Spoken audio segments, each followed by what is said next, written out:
Mr. Harris, it's not just in TV debates. You have some of the biggest industry stalwarts who have the biggest industries in Bengaluru who are all almost unanimously saying that this is a bad idea. You can't have reservation in private sector jobs at any level.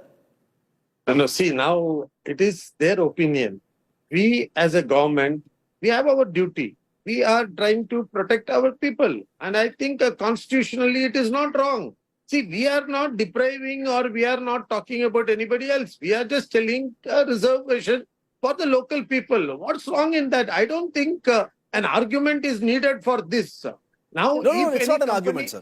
any company is finding it difficult or any company needs any any kind of an adjustment, or they are not finding the local people fit enough to do their job, maybe they can approach the government for that. Can I come in here and share something? Yes. I think, Harris sir, with all due respect, I don't think people differentiate Kannadigas with non-Kannadigas at all. Indeed, I'm very proud that Karnataka is one of those states which is receptive towards every individual, is why it has such high corporate development. And when people come and invest in this region, the reason they do it is because of the non-bias, right? Now you imagine that if you say only Kannadigas, all the foreign investors that are actually investing in the region will all pull out, who are non-Kannadigas. They'll all start.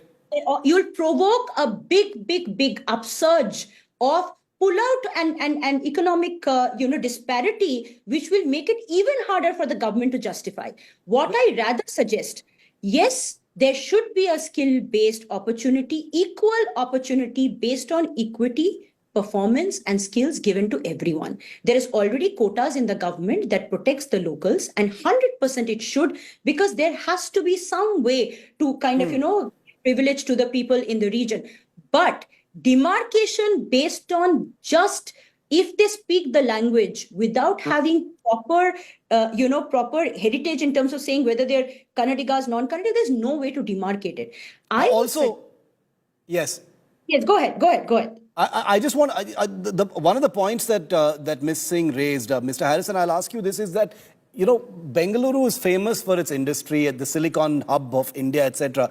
Aren't you nervous, sir? I take your point that the local workforce should also be protected. I take your point, but doesn't it endanger Karnataka in losing future industry and investment to other places like Telangana and Andhra and Tamil Nadu, where you are already fighting a big fight, sir? Can I just come in? See, yes, please. Now Karnataka prospered in all this business and all these things because we gave good people for their job.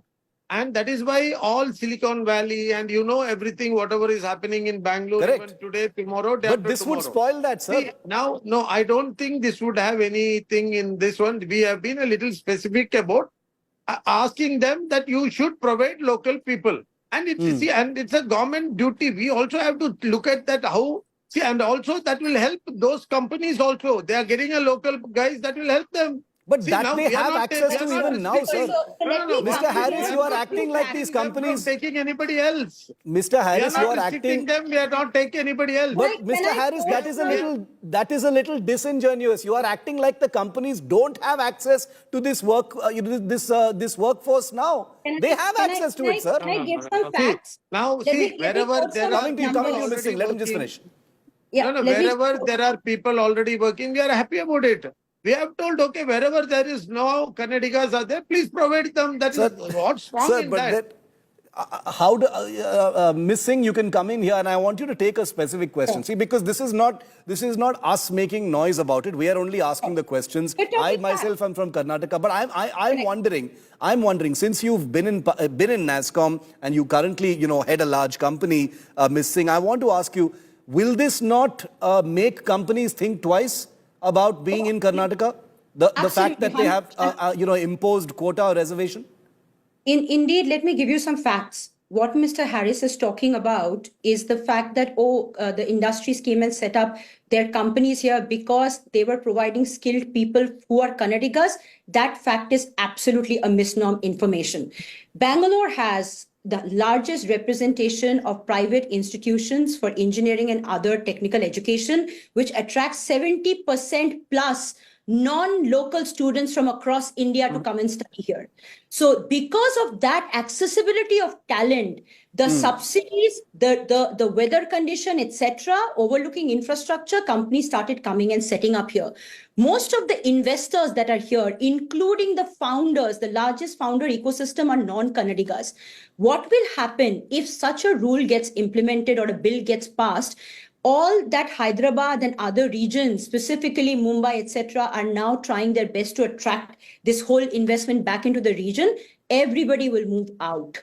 Let's not forget, Amazon and Microsoft did that already, right? They set up their big arms outside in Hyderabad because of Yeah, all the yeah. facilitation giving. There are a few factual things, and I only talk on facts, right? And I was a vice chair of NASSCOM's industry body many years back. The focus is India as a subcontinent by itself is an integration of many cultures, many languages, and many ethos.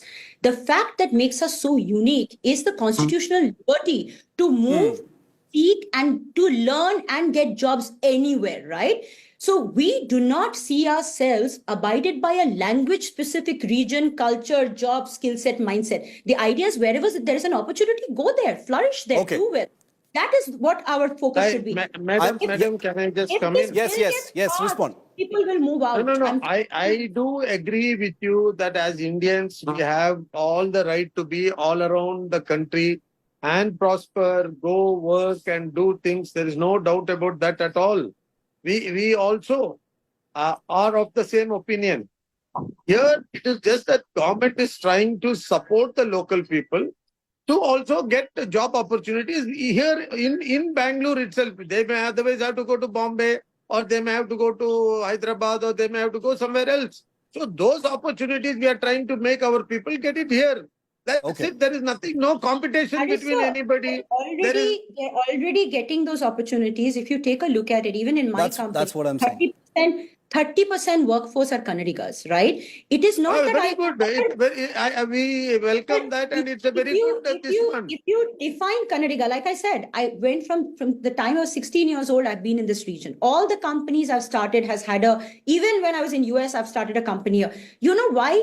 Because this is so much liberal and accepting and allow you That atmosphere will not spoil here at all. It Okay. will not spoil. That same atmosphere will continue. So you think about it, sir. If there is a 50% force on me to hire people who are Kannadiga who may not even match the skill. So the first thing I'm out of time.